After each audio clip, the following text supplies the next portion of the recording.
स्वागत सभी कैडेट्स। मैं Om Narayan Tiwari, associate NCC officer, 52वीं battalion Deoria, related Bapu inter college Sharifpur Deoria से। जैसा कि हम सभी पढ़ते चले आ रहे हैं, पर्सनालिटी डेवलपमेंट। पर्सनालिटी डेवलपमेंट की जो विविध आयाम है, उस आयाम में जो विभिन्न विचार बिंदु दिए गए हैं, उसमें आज हम लेकर के आए हैं आपके लिए स्ट्रेस अर्थात तनाव। दूसरे शब्दों में हम अपने हिंदी के क्षेत्र में, हिंदी के शब्दों में उसे हम टेंशन भी कहते हैं, जो अंग्रेजी का ही शब्द है। तो हम स्ट्रेस से लेकर तनाव, टेंशन तक होते हुए हम डिप्रेशन तक जाते हैं। और हमारी एनसीसी पर्सनालिटी डेवलपमेंट में इसी से बचाने का प्रयास करती है। आप सभी कैडेट्स हैं, तो निश्चित रूप से हमें तनाव से बचना है और हम बिना तनाव से बचे एक अच्छी पर्सनालिटी को समाज के सम्मुख नहीं पेश कर सकते। तो मेरे प्यारे कैडेट्स, आप यहाँ ध्यान दीजिए कि स्ट्रेस अर्थात तनाव में स्थिति क्या है। जिस व्यक्ति के अंदर तनाव आता है, वह उसे कुछ भी सूझता नहीं है, वह निरंतर पसीने से सराबोर हो जाता है, उसकी धड़कनें बढ़ जाती हैं, वह कुछ भी करने की स्थिति में नहीं होता है, उसके अंदर एक ऐसे अवसाद की स्थिति उत्पन्न होती है कि वह समाज से कटने लगता है, वह एकल स्थिति को प्राप्त करता है। ऐसी स्थिति उसके अंदर उत्पन्न होती है। और जब यह तनाव की स्थिति उत्पन्न होती है, तो यह बहुत आत्मघाती हो जाती है। एक तो हमें वह मेंटली प्रभावित करती ही है, हमें फिजिकली भी प्रभावित करती है। जबकि एनसीसी मेंटली और फिजिकली दोनों ओर से फिट करके पर्सनालिटी डेवलपमेंट की संभावनाओं को निखारने का काम करती है। तो हमें अपने इस स्थिति से बचना है और समाज को बचाना भी है। हम केवल बचे रहें और बचाने का उपक्रम न करें तो हमें एनसीसी के कैडेट होने का कोई औचित्य नहीं है, क्योंकि हम समाज के प्रति एक जिम्मेदार नागरिक हैं। आप दूसरा ध्यान आपका मैं ले आना चाहूंगा परिस्थिति पर। जब ऐसी परिस्थितियां आती है तो हर व्यक्ति केवल अपेक्षा करता है कि हमारे साथ सद्भावना हो, हमारे साथ प्रेम हो, हमारे साथ सहानुभूति हो और हमारा पूरी तरह ख्याल रखा जाए। वह एकात्मता की ओर बढ़ता है, यानी केवल एक ही इच्छा करता है वह कि हमें किसी से मिलना नहीं, हमें किसी का कुछ बोलना नहीं, हमें किसी को कुछ सुनना नहीं। तो ऐसी परिस्थितियों से बचने के लिए हमें कोशिश करनी चाहिए कि हम तनाव में न आवें। इसका लक्षण क्या है? लक्षण यह है कि जब भी कोई व्यक्ति पसीने से सराबोर हो, उसकी धड़कनें बढ़ जाए, वह चिंतन मुद्रा में हो, वह कुछ बोलता न हो, उसके अंदर सकारात्मकता न दिख रही हो, उसके चेहरे के हाव और भाव, उसकी बनावट निश्चित रूप से सामान्य से विपरीत हो जाती हैं और ऐसे हो जाती हैं कि लगता है कि उसके जीवन संकट में है। वह तनाव की परिस्थिति में चलते चलते वो इतना टेंशनलाइज हो जाता है कि वह स्वतः ही धीरे धीरे डिप्रेशन में चला जाता है और यही डिप्रेशन उसके लिए आत्मघाती होता है। इस तनाव को हमें साधारण रूप से नहीं लेना है। साधारण रूप से लेने से ही हमारे लिए खतरा उत्पन्न होता है और यह खतरा हमारे जीवन को नष्ट कर देता है। अगर हम जिंदा भी रहते हैं तो हम एक पशु से भी बदतर स्थिति में आ जाते हैं। यही पर्सनालिटी डेवलपमेंट के लिए बाधक रूप में दृष्ट आता है। तो हमारे पर्सनालिटी डेवलपमेंट में इस बाधा को दूर करना है सकारात्मकता के माध्यम से। तनाव होना स्वाभाविक है, हमारी भावनाएं ऐसी हैं कि हम तनाव में आएंगे, लेकिन तनाव ऐसा नहीं कि वो हमें अपनी गिरफ्त में ले ले। अगला बिंदु आता है हान। जब इससे हान होगी तो सर्वप्रथम हम अपने को ही नुकसान पहुंचाते हैं, सर्वप्रथम अपने को नुकसान पहुंचाते हैं।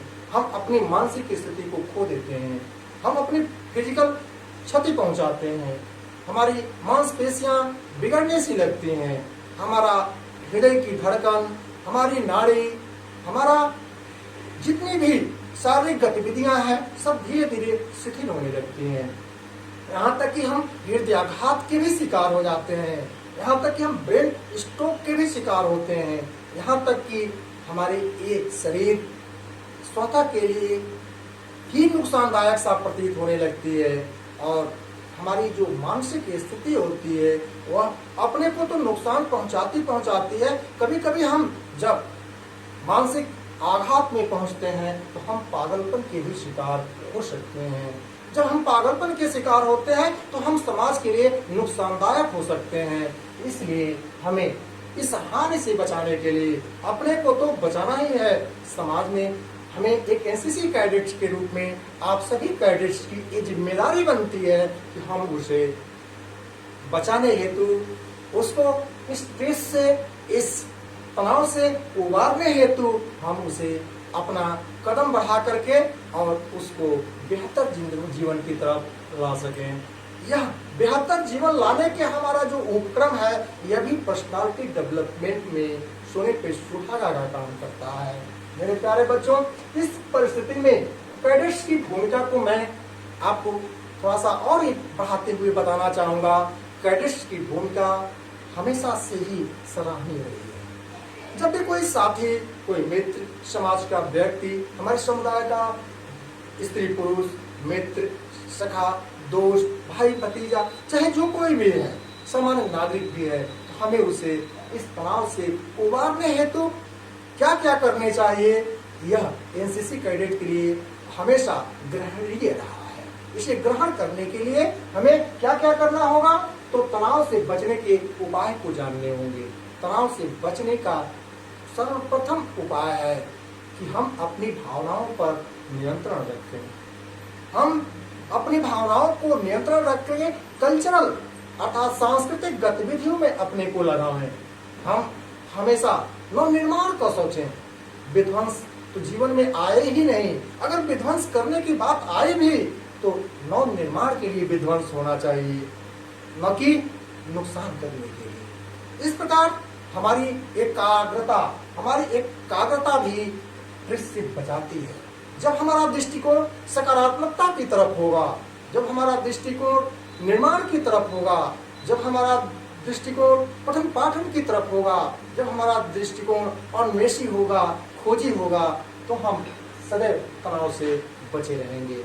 मेरे कैडेट्स, आपको तनाव से बचने के और भी उपायों में हमें गीत, संगीत, फिजिकली और मेंटली ये योगाभ्यास की इसका सरल उपाय है। इस उपाय के माध्यम से हम अपने को स्ट्रेस से बचा सकते हैं, तनाव से बचा सकते हैं, और तनाव से जब हम अपने को बचे रहेंगे तभी दूसरे को बचाएंगे। हमारी एनसीसी केवल अपने को नहीं सोचती है, हमारी एनसीसी समाज के लिए कार्य करती है, हमारी एनसीसी देश के लिए काम करती है और हम सभी देश के नागरिक हैं। जब हमारे कर्तव्य सुंदर होंगे, बेहतर होंगे, तो हम देश के सुयोग्य नागरिक होंगे। इस प्रकार से आपको इस स्ट्रेस से बचना है और स्ट्रेस से बच करके दूसरे को भी बचाना है। ये एनसीसी कैडेट्स के परम कर्तव्य हैं। मेरे प्यारे बच्चों, इसी तनाव के साथ इमोशन भी जुड़ा हुआ है आज के विचार बिंदु में। इमोशन, भावुकता मानव स्वभाव है, मानव की प्रकृति है। दुख को देखकर दुखी होना, खुशी को देखकर खुशी होना और हंसते हुए को देखकर हंसना, ये हमारी प्रकृति है, हमारी मानसिक प्रकृति है, मानवीय प्रकृति है और प्रकृति की भी प्रकृति है, अर्थात प्राकृतिक प्रकृति भी है। तो हमें अपने इमोशन की परिस्थिति को जानना है। निश्चित रूप से जब हम खुशियां चाहेंगे, खुशियां बटोरेंगे, तो खुशियां देना होगा। बिना खुशी दिए हम खुशी नहीं प्राप्त कर सकते। तो हमें सदैव खुशी के लिए प्रयत्न करना चाहिए। हम निश्चित रूप से सुख के साथ दुख भी जुड़ा है।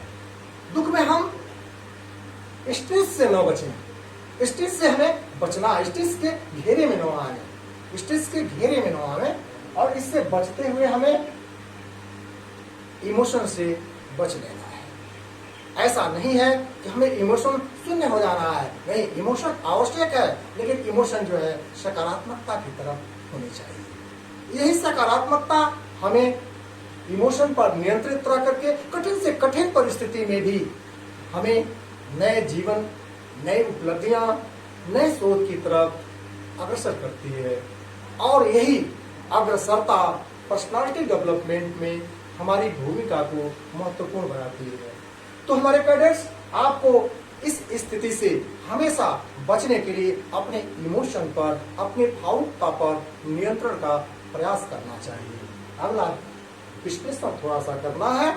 विश्लेषण क्या यही स्थिति है? विश्लेषण में हमें यही कहना होगा कि हमें अपने तनाव को और भावुकता पर बैलेंस बनाना है। अपने तनाव को हम खत्म नहीं कर सकते और अपनी भावुकता को हम मिटा नहीं सकते। इसमें बैलेंस की जरूरत है। जब बैलेंस बना रहेगा, कोई भी पल्ला जब ऊपर नीचे नहीं होगा, तो हम अपने पर्सनालिटी अर्थात व्यक्तित्व विकास में सराहनीय योगदान करेंगे। और इस परिस्थिति में एनसीसी कैडेट्स और तनाव एवं भावुकता उसके लिए बहुत महत्वपूर्ण है।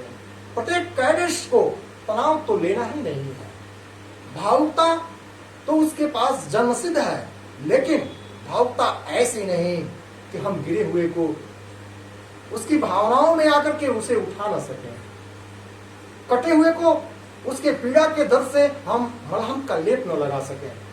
ऐसा नहीं, हम किसी बढ़ते हुए कोड़े को ऑपरेट न करें उसके रोने के डर से।